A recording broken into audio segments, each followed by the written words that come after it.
Hello everyone and welcome back to Radiant Moon Tarot. My name is Victoria and we have your daily reading here for Friday, March the 14th of 2025. So depending where you are in the world, you could still be seeing the eclipses.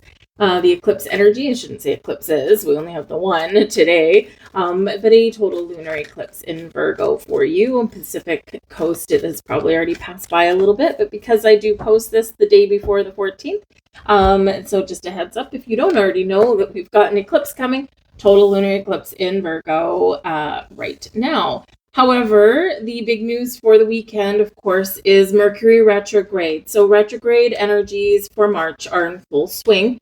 So just be aware of that. We already do have Venus retrograde in Aries, and now we've got Mercury retrograde in Aries as well. So there is a heightened possibility for miscommunication, for emotional outbursts, for a little bit of drama.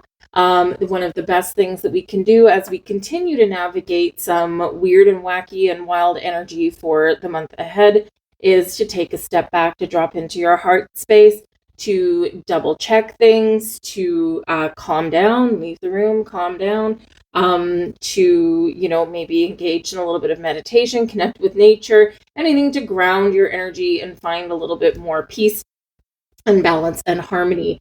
The moon will enter Libra this weekend, so this does bring in a little bit more focus on relationships of all kinds, and also balance, equality, and fairness. And some of you may be making some decisions based on that.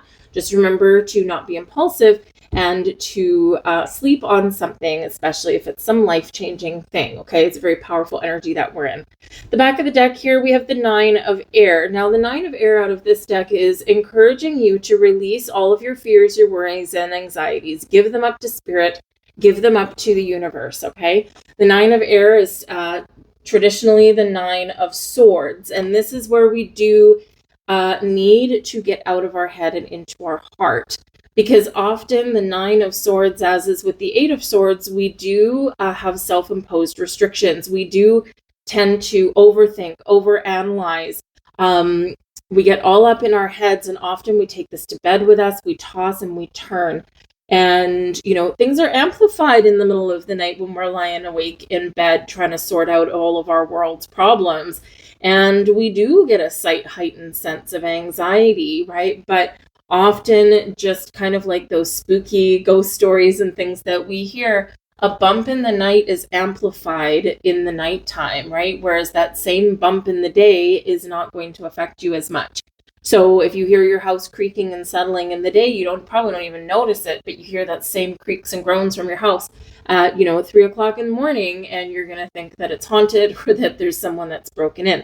And it's the same thing with our thoughts. They get amplified, and typically for the negative, okay, in the middle of the night. So you're being encouraged, especially before bed, maybe engage in some rituals that may help you sleep or release the energies of the day. There's a meditation that I do before I go to bed, and you can do it, like an hour before you go to bed. You can do it while you're lying in bed. I tend to do it just before I go to bed because I fall asleep when my head hits the pillow, and I don't usually finish them. But but it's really just about taking a few deep breaths, going through what happened in your day without any feeling, without any emotion, just matter of fact, go through what happened in your day and then let it go. And then you can go to sleep, and it quite often does bring a little bit of peaceful energy to your sleep. Okay. But the Nine of Air says that whatever you're thinking about, whatever you're worried about may not be as bad as what you think it might be. So we need to address things in the light of the day. But pay attention to your dreams as well, because the Nine of Air is the nighttime card. And quite often this can represent that maybe there's something waking you up in the middle of the night for a reason, and it might be that you're having some very interesting dreams. We've got the Five of Air coming in here for you guys as well. Okay, so Five of Air, notorious for communication issues. We've got the Two of Air. Oh boy, we got all this Mercury energy coming in. And we've got the King of Water. Out of your head and into your heart here, folks, okay? The King of Water says that you're in charge of your emotions, or you have the ability to do so. Okay, you're in charge of your emotions. Your intuition is heightened. For some of you, maybe you are having some very interesting dreams at night, and because they are from spirit, something's being told to you, so we need to be open to that. But the King of Water, it's a creative energy. It's one of taking charge of yourself, taking charge of your situation, taking charge of your emotions while understanding them at the same time. This can be where, in order to find peace and harmony and healing energy, you need to engage in some spiritual practice. Okay. We've got air, air, air, swords, swords, swords, and not the best ones either, right? Sword suit does have a lot of difficult cards in it. But the 5 of air can be miscommunication. It can be conflict.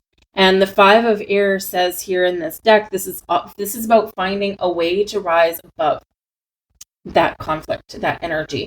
Okay. Sometimes if a conversation is challenging or it's threatening to get out of hand, the best thing we can do is walk away. Walk away, come back later when tempers settle. All right. And this is very much Mercury retrograde. Okay. Rethink about how you communicate. Change the way you talk about something. Change the way you broach a subject. Change the way you act while you are dealing with conflict and issue. Right? We can find a better way. We can find a more peaceful way. And retrograde energy, Mercury retrograde itself gets a really bad rap. Okay. And it's because it has to do with our technology and our communication for the most part, right? So it can be challenging. But like any retrograde is all the re-words, R-E. Rethink, refocus, regroup, renew, reassess, reevaluate, revive, right? And when we do those things, it requires us to take a step back.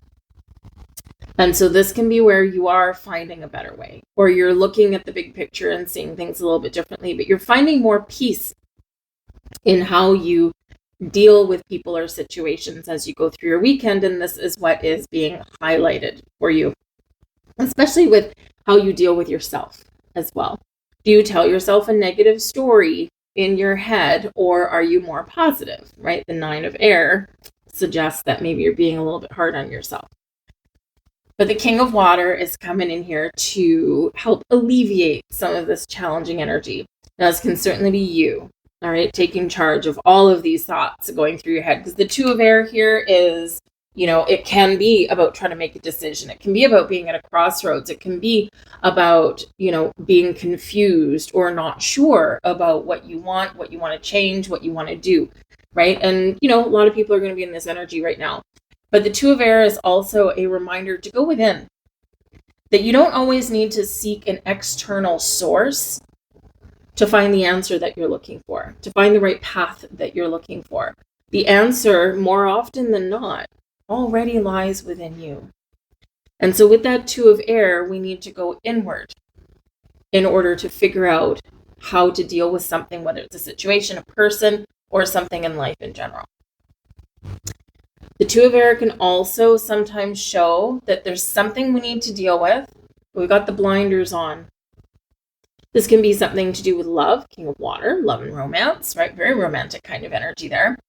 This can be about, something with a friend or a family member, or just something that's causing us a little bit of grief.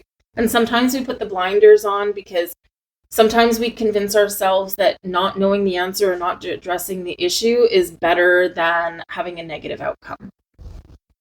When in actual fact, that's not the case, because it's keeping you wrapped up, right? It's keeping you swirly twirly and all tied up. And we don't want to be in that energy either. We want to be open, King of Water. We want to be receptive.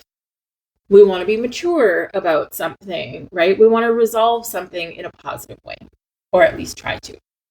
So sometimes we need to take the blinders off, and then we can deal with the issues at hand, and we can get back on track.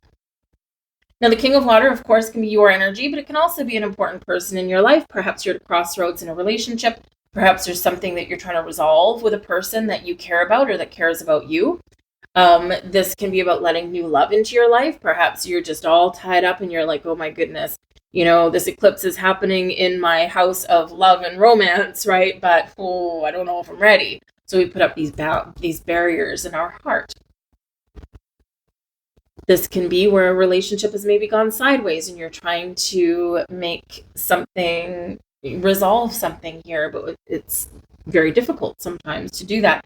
Maybe there's been some communication issues, right? So maybe we need to do something a little bit differently. Thought-provoking energy.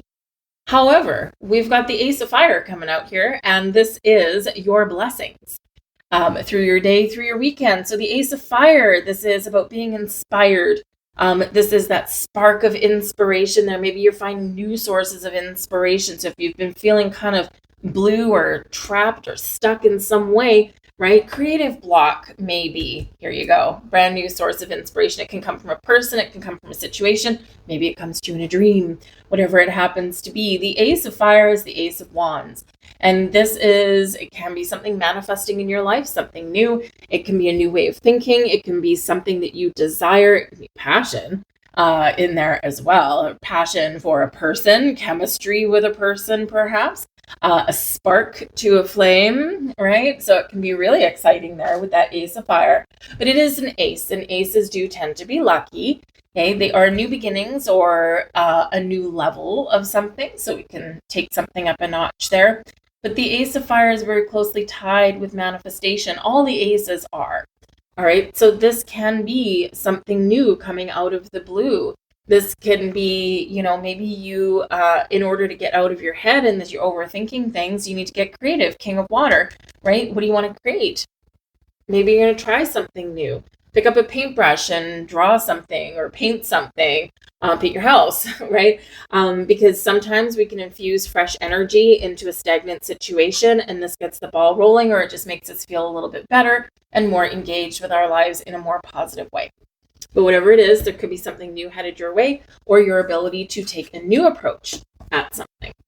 Got the Queen of Earth as your advice from Spirit. The Queen of Earth is a wonderful energy. Nurture yourself, your home, your relationships. Whatever you have nurtured could certainly be coming to fruition for you now.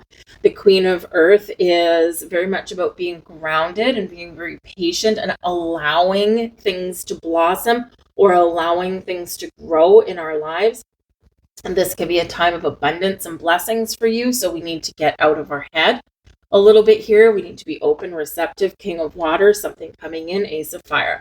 Okay. So, but we don't want to stand in our own way. We're brilliant at that sometimes, aren't we? Standing in our own way, blocking our own progress, blocking our own success. If you are looking for a new home, you could find something that you just fall in love with. King of Water, you could barely contain yourself. If you're looking for a new job, right? This can be maybe you discover some opportunity where you can work from home.